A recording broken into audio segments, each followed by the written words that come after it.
Bueno, lo medular, porque son muchos elementos que están alrededor de lo que es todo este proceso primero de velatorio que ha comenzado y posteriormente a partir del día o jueves o viernes del funeral del Papa Francisco ya dentro de la Basílica de San Pedro en el Vaticano. Ayer ya oficialmente se conoció la razón de su muerte. Fue un ictus cerebral. Él habría, al parecer, levantadose desde las 6 de la mañana. Posteriormente, pues, no se sintió bien. Se desarrolló esta grave situación, este accidente cerebrovascular. Y, bueno, luego esto degeneró en un deterioro del sistema cardiológico, cardiocirculatorio, y fue irreversible. Ya sobre las 7:35 entonces, ratificado ayer por el médico responsable de los servicios sanitarios del Vaticano, a las 7:35 am de ayer lunes, hora de Roma, pues fallecía el Papa Francisco. Bueno, muchas cosas se dicen pues sobre lo que será posteriormente la escogencia de un nuevo responsable de la Iglesia Católica Mundial. Pero por lo pronto ya ayer mismo, pues, por ejemplo, en nuestro país se decretó un duelo nacional de 3 días hasta el jueves a las 6 de la tarde, decretado por el presidente Nicolás Maduro, quien ayer se refirió de manera apreciable y significativa alrededor de la figura y de la labor y del legado que deja el Papa Francisco, pero al margen de estos pronunciamientos de diversos países, naciones, gobiernos del mundo, que, bueno, se vieron evidentemente que impactados por la muerte del líder de la Iglesia Católica Mundial. Ayer comenzó todo este proceso, como dije, de velatorio. Ya ayer, una vez confirmada la muerte, que forma parte del protocolo, se hizo una misa. Va a tener velatorio desde ayer en horas de la noche en la residencia de Santa Marta, donde vivía el Padre Francisco, en la capilla. Allí pues estuvieron las altas autoridades del Vaticano en una misa, los familiares de Francisco, también pues otras altas representaciones eclesiásticas. Eso va a ser muy privado hasta el día de hoy, cuando luego se le traslade a, como dije antes, a la Basílica de San Pedro para la presentación de su cuerpo. Ya se conocen las primeras fotografías del velatorio en la capilla privada de la residencia Santa Marta, allí también muy cerca de la Basílica de San Pedro. Ya, pues como dije, desde el día jueves probablemente, tal vez se pueda adelantar ahí todo una normativa en este ceremonial, ¿no? Entonces se presentará el cuerpo de Francisco para que los feligreses, que serán miles, que desde ayer se agolparon frente a la gran iglesia de San Pedro, la gran basílica, pues puedan verle, despedirle, como suele decirse, darle su último adiós. Posteriormente a este funeral, que deberá concluir el día domingo, será trasladado a la Basílica de Santa María Mayor. Fue su petición. Mucho antes de fallecer ya lo tenía previsto. Está colocado, por lo menos en la capilla de Santa Marta, como también lo había solicitado, en una urna muy modesta de madera, y él quiere también que se le entierre pues también con una urna muy modesta, sin mayor, protocolo, y tampoco sin mayor adorno ni nada por el estilo que suele haber en la elaboración de las urnas de personajes de tal relevancia, ¿no? Él lo quiere con la mayor sencillez posible y tiene que cumplirse su propósito, y será enterrado allí por su devoción hacia la Virgen María. Luego vendrá todo el proceso por la escogencia, entre 15 y 20 días, la convocatoria a los cardenales en número, si mal no recuerdo, de 135 o 139. Hay un número mayor de cuando se le escogió a él como papa. Buena parte de estos nuevos cardenales fueron escogidos por el propio Francisco, y habrá entonces de desarrollarse, esto sería entre el 6 y el 10 de mayo, dependiendo del grupo pues, que se postule. La intención es lo más pronto posible escoger al sucesor de Francisco, pero esto puede llevar su tiempo. Hay una serie de candidatos que surgen. Se habla con mucha insistencia del secretario de Estado del Vaticano, Pietro Parolin, quien por cierto fue nuncio apostólico en Venezuela. en fin, y comienzan a sonar otros nombres, un papa de África, perdón, un cardenal de África, un cardenal asiático, también de otros países, estadounidenses, italianos, que son la mayoría de los cardenales. Bueno, y este es otro asunto y comenzará pues ese misterio, ¿no?, alrededor de la escogencia del Papa. Tendrá en última instancia, si no se escoge por mayoría absoluta, que escogerse ya en una votación final por 2/3 de los votos. Pero hay todo, pues, un proceso que se organiza y que, bueno, ya durante todos estos días conoceremos los detalles. Los pronunciamientos en diversas partes del mundo continúan, se recuerda su legado, se recuerdan sus palabras, se recuerda pues todo lo que el Papa Francisco ofreció. Fue directo, fue preciso, fue un hombre sin medias tintas, muy preocupado por el tema, por ejemplo, ahora de migrantes, muy preocupado por el tema de las guerras. Le abatía el hecho de las guerras que se desarrollaban en Ucrania o se desarrollan en Ucrania, en Gaza. Buscaba la paz, el entendimiento, la concordia entre adversarios políticos del mundo. Bueno, el mundo católico no solo, sino buena parte del mundo está sencillamente de luto por la muerte de Francisco y se le va a recordar mucho. Su biografía que él había autorizado, pues, ha retomado pues otra vez el espacio en las librerías, es de reciente publicación, en fin, allí se conocen otras cosas. Fue un papa bien cordial, bien controversial desde luego, pero que deja toda pues una huella, ¿no? No solamente para los católicos del mundo, sino para en general, con sus ideas, sus compromisos y también sus orientaciones. Así que lamentable, estaremos de todas formas realizando esta cobertura especial a través del noticiero de Televen y las informaciones que vayan agregándose, pues las iremos y los detalles que presentaremos en este noticiero y en otras emisiones del noticiero de Televen.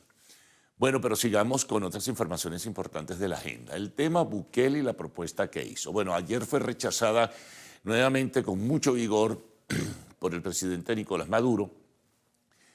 Dijo que, bueno, era sencillamente este señor el responsable de mantener un campo de concentración en línea convergente. También se ofrecía declaraciones del presidente de la Asamblea Nacional, Jorge Rodríguez, se le calificó de payaso, dijo que era una barbaridad esa propuesta de Canque.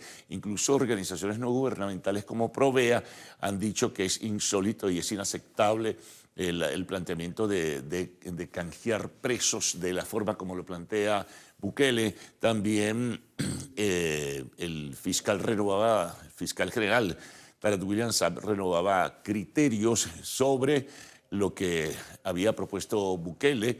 Le acusó de ser un violador de los derechos, un violador serial de los derechos humanos, recordando pues que burlaba el derecho internacional público, renovando puntos de vista sobre la defensa y sobre la fe de vida y sobre el estado de salud de los 252 venezolanos detenidos en el centro de confinamiento del terrorismo.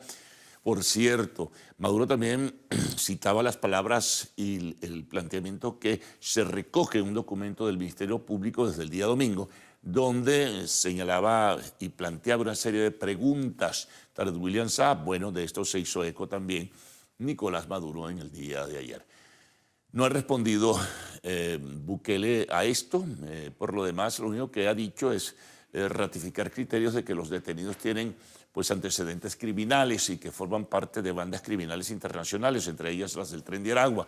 Pero resulta ser, como ya se ha señalado en otras ocasiones, que el grueso de estas personas, al parecer, de acuerdo a investigaciones que surgen desde los propios Estados Unidos, en un porcentaje realmente importante, en muchos casos contundente, no tienen ningún antecedente penal, ningún archivo criminal en Estados Unidos y tampoco en Venezuela.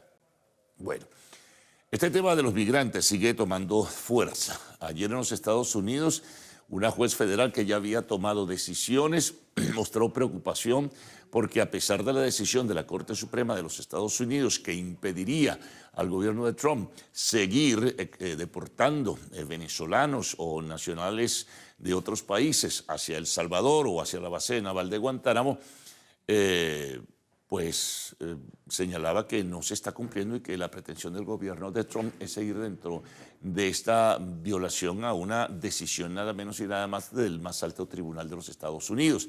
Entonces esa juez federal dijo que ella, sus criterios, por lo menos se visualizados, los ratificaría en el día de hoy, martes 22 de abril.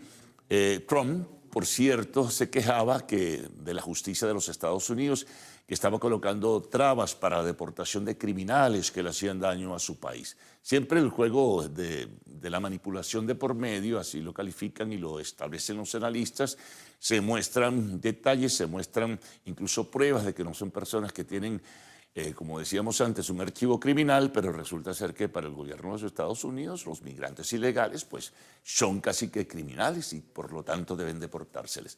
A ver si hay un nuevo pronunciamiento. Todo esto viene porque para poder deportarles, de acuerdo a la decisión de la Corte Suprema de los Estados Unidos, de la Corte Suprema de Justicia, tiene que desarrollarse un debido proceso, o incluso los abogados que puedan tener acceso y representar a los detenidos, incluso poder solicitar un habeas corpus para protegerles hasta que se defina si tienen razón o no las autoridades de los Estados Unidos para deportarles. Bueno, continuamos. El tema electoral venezolano, ayer anunciado el Consejo Nacional Electoral, sin ofrecer sino cifras muy generales, que el 62% del programa previsto para esta cita electoral del 25 de mayo se había cumplido, que se habían postulado más de 36.000 personas. Eso lo ratificaba también en horas de la tarde Jorge Rodríguez en una declaración pública, el presidente de la Asamblea Nacional, y también que había 6.141 personas ya aceptadas para participar en el proceso electoral para escoger gobernadores, diputados a la Asamblea Nacional y diputados a los consejos legislativos regionales. Bueno, continuamos.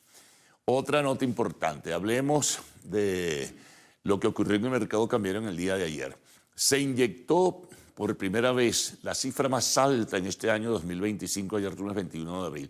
El Banco Central de Venezuela inyectó al mercado cambiario 150 millones de dólares para tratar de equilibrar la paridad dólar-bolívar y evitar también, en este caso, que continúe el dólar paralelo o dólar especulativo, pues subiendo, elevando su cotización.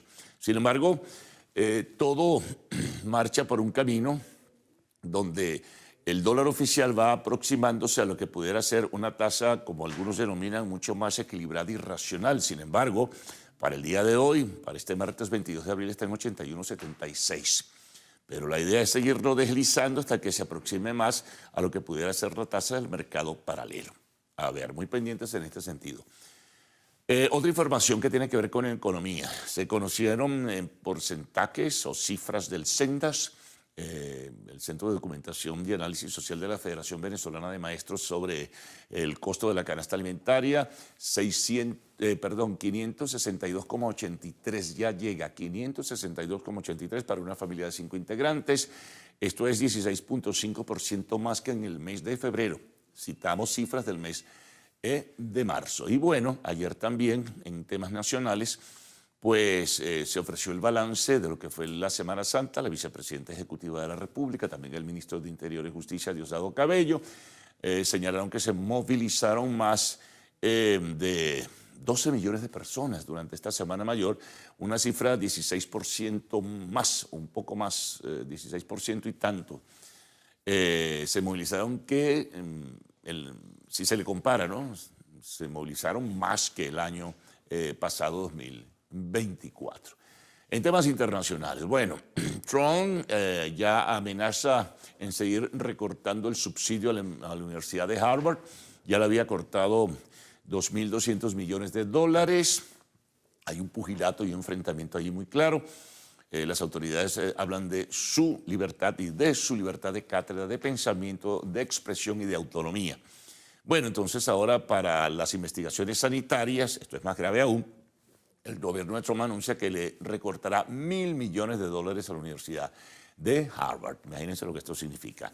Y en cuanto al tema arancelario, que había estado un poco escondido con esta información abrumadora, ¿no?, sobre la muerte del Papa Francisco, resulta que China advertía a los países que están negociando con los Estados Unidos que tuvieran cuidado en no cometer errores y que incluso eso pudiera perjudicar el comercio también bilateral que existe de esos países con China. En deportes, bueno, tenemos que el venezolano Luis Arraez fue colocado en la lista de lesionados por su equipo, los Padres de San Diego, luego de ese golpazo terrible en ese juego con los Astros de Houston, o contra los Astros de Houston, que tuvo contra el jugador de primera base de ese equipo. Y bueno, en cuanto al fútbol internacional, ha habido algunos partidos. Hoy algunas ligas tienen actividad, la Liga Española, la Liga Inglesa, la Liga Francesa, tratando de definir las cosas. Y pendientes en el fútbol español que el día sábado 26, choque de los grandes rivales, un clásico, ¿no?, para la final de la Copa del Rey, en la Cartuja, en Sevilla. Real Madrid-Barcelona. Difícil compromiso, ¿no? Bueno. Ya ofrecerán detalles, u ofreceremos, ofreceremos detalles en el espacio que dedicamos a los deportes en esta primera emisión.